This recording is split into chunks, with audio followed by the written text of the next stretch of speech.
بسم اللہ الرحمن الرحیم۔ عزیز سامعین کرام، شب برات سے متعلق نبی اکرم صلی اللہ علیہ وسلم کے جو ارشادات ہیں ان کا خلاصہ آپ کے سامنے بیان کر دیتا ہوں تاکہ ہم اس رات کی اہمیت کو سمجھیں، پھر اللہ تعالیٰ اپنے فضل و کرم سے ہم کو یہ بابرکت رات نصیب فرمائے اور ہم زیادہ سے زیادہ اس رات میں عبادت کر کے، تلاوت کر کے، نوافل پڑھ کے اللہ تعالیٰ کی رضا حاصل کرنے کی کوشش کریں۔ 15ویں شعبان کی رات دعا کی رات ہے اور اللہ تعالیٰ اپنے بندوں پر خاص نظر کرم فرماتے ہیں اور مغفرت کرتے ہیں۔ حضرت عائشہ رضی اللہ فرماتی ہیں کہ 15ویں شعبان کی رات اللہ کے نبی علیہ السلام کو بستر پہ میں نے نہیں پایا تو میں آپ صلی اللہ علیہ وسلم کی تلاش میں نکلی تو اچانک میری نگاہ پیغمبر کے پاؤں پر پڑ گئی۔ اس وقت آپ صلی اللہ علیہ وسلم سجدے میں تھے اور یہ دعا پڑھ رہے تھے جو میں نے بھی یاد کر لی: اے اللہ، میرا جسم اور دل تجھ کو سجدہ کرتا ہے اور میرا دل تجھ پر ایمان لایا اور میں تیری نعمتوں کا شکر ادا کرتا ہوں اور اپنے گناہوں کا اقبال کرتا ہوں۔ میں نے اپنی جان پر ظلم کیا ہے، تو مجھے بخش دے کیونکہ تیرے سوا اور کوئی گناہوں کو بخشنے والا نہیں۔ تیرے عذاب سے بچنے کے لیے تیری بخشش کی پناہ میں آنا چاہتا ہوں، تیرے غضب سے بچنے کے لیے تیری رضامندی کی پناہ مانگتا ہوں، تجھ ہی سے تیرے عذاب سے امن میں رہنے کی درخواست کرتا ہوں اور میں تیری حمد اور ثنا کچھ بیان نہیں کر سکتا۔ تو نے آپ اپنی ثنا کی ہے اور تو ہی کر سکتا ہے اور کوئی نہیں کر سکتا۔ حضرت عائشہ رضی اللہ تعالیٰ عنہ نے فرمایا، خدا کے رسول مقبول صلی اللہ علیہ وسلم بھی کھڑے ہوتے اور کبھی بیٹھتے یہاں تک کہ صبح ہو گئی اور اس سے آپ کے دونوں پاؤں میں ورم پڑ گئے۔ ان پر میں چونک مارتی تھی اور اس وقت کہتی تھی: اے اللہ کے رسول صلی اللہ علیہ وسلم، آپ پر میرے ماں باپ قربان ہو، آپ صلی اللہ علیہ وسلم کے پہلے اور پچھلے سب گناہ معاف نہیں ہیں کیا؟ کہتی تھی کہ اے اللہ کے رسول، یہ نہیں وہ نہیں۔ آپ صلی اللہ علیہ وسلم نے فرمایا: کیا میں شکر گزار بندوں میں سے نہ بنوں؟ کیا تجھ کو معلوم نہیں کہ اس رات کی کیا فضیلت ہے؟ میں نے آپ صلی اللہ علیہ وسلم سے پوچھا اس رات میں کیا چیز ہے؟ تو آپ صلی اللہ علیہ وسلم نے فرمایا: اس رات میں آئندہ سال کی پیدائش و اموات لکھی جاتی ہیں، یعنی اس سال میں جتنے لوگ اس دنیا فانی سے رخصت ہوں گے یا جتنے بچے پیدا ہوں گے اللہ تعالیٰ اس رات میں لکھتے ہیں، اور اس رات میں ان کے رزقوں کی بھی تقسیم ہو جاتی ہے، اور اس رات میں بندوں کے اعمال افعال آسمان پر لے جائے جاتے ہیں۔ میں نے عرض کیا اے اللہ کے رسول، ایسا کوئی شخص نہیں جو خدا کی رحمت کے بغیر جنت میں چلا جائے؟ جواب دیا: خدا کی رحمت کے بغیر جنت میں داخل نہیں ہو سکتا۔ میں نے عرض کیا: یا رسول اللہ صلی اللہ علیہ وسلم، آپ بھی نہیں جا سکتے؟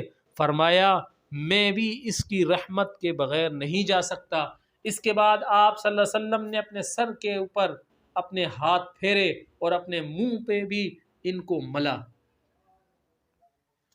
اور اس کی فضیلت میں سے یہ ہے کہ حضرت ابو ہریرہ رضی اللہ تعالیٰ عنہ کہتے ہیں کہ اللہ کے رسول صلی اللہ علیہ وسلم نے فرمایا، ماہ شعبان کی وسط میں آپ صلی اللہ علیہ وسلم کے پاس جبرائیل امین تشریف لائے اور مجھے کہا: اے محمد، آسمان کی طرف اپنا سر اٹھا کیونکہ یہ برکت کی رات ہے۔ میں نے پوچھا: اس میں کیسی برکت ہے؟ جبرائیل امین علیہ السلام نے فرمایا: اس رات اللہ تعالی رحمت کے 300 دروازے کھولتا ہے اور ان سب لوگوں کو بخش دیتا ہے جو اس کا شریک نہیں بناتے، مگر ان لوگوں کو نہیں بخشتا ساحر، کاہن، جادوگر، شراب پینے والا، سود کھانے والا، زنا کرنے والا، جب تک کہ یہ توبہ نہ کر لے تب تک ان کی بخشش نہیں ہوتی۔ اللہ ہم سب کو ایسے گناہوں سے محفوظ کرے اور بچائے۔ اور رات کا چوتھا حصہ گزر گیا تو جبرائیل امین پھر آئے اور کہا: اے محمد، اپنا سر بلند کر۔ میں نے سر اوپر اٹھایا، جو ہی میں نے نگاہ کی دیکھتا کیا ہوں کہ جنت کے سب دروازے کھول دیے ہیں اور پہلے دروازے پر ایک فرشتہ کھڑا ہوا ہے، یہ پکار رہا ہے: جو شخص اس رات میں رکوع کرتا ہے اس کو خوشخبری ہو۔ دوسرے پر ایک فرشتہ یہ کہہ رہا ہے: جو آدمی اس رات میں سجدہ کرتا ہے اس کو خوشخبری ہو۔ چوتھے دروازے پر ایک فرشتہ کھڑا ہے وہ یہ کہہ رہا ہے جو لوگ اس رات میں ذکر کرتے ہیں ان کو خوشخبری ہو۔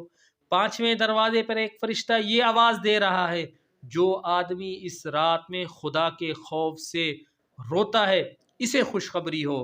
6 دروازے پر ایک فرشتہ یہ کہہ رہا ہے اس رات میں تمام مسلمانوں کو خوشخبری ہو۔ اور 7ویں دروازے پر ایک فرشتہ یہ پکار رہا ہے کوئی سوال کرنے والا ہے؟ اگر ہے تو وہ سوال کرے، اس کے سوال کو پورا کیا جائے گا۔ 8ویں دروازے پر ایک فرشتہ یہ کہہ رہا ہے کوئی بخشش کی درخواست کرنے والا ہے؟ اگر خدا کے ہاں بخشش کی درخواست کی تو وہ بخش دیا جائے گا۔ میں نے جبرائیل امین علیہ السلام سے پوچھا اے جبرائیل یہ دروازے کب تک کھلے رہیں گے؟ انہوں نے جواب دیا کہ صبح تک کھلے رہیں گے۔ اللہ تعالی ہم کو 15ویں شعبان کی رات کو عبادت کرنے کی توفیق عطا فرمائے، اور اللہ تعالی خرافات سے ہم سب کی حفاظت فرمائے۔ اللہ کے نبی علیہ السلام اپنی پوری زندگی کے اندر ایک مرتبہ حضرت عائشہ رضی اللہ تعالیٰ عنہ فرماتی ہیں کہ قبرستان تشریف لے گئے اور پوری زندگی میں ایک مرتبہ گئے، ہم اپنے نبی کی اتباع کرتے ہوئے ایک مرتبہ جائیں اور قبرستان جائیں، قبرستان والوں کے لیے دعا کریں۔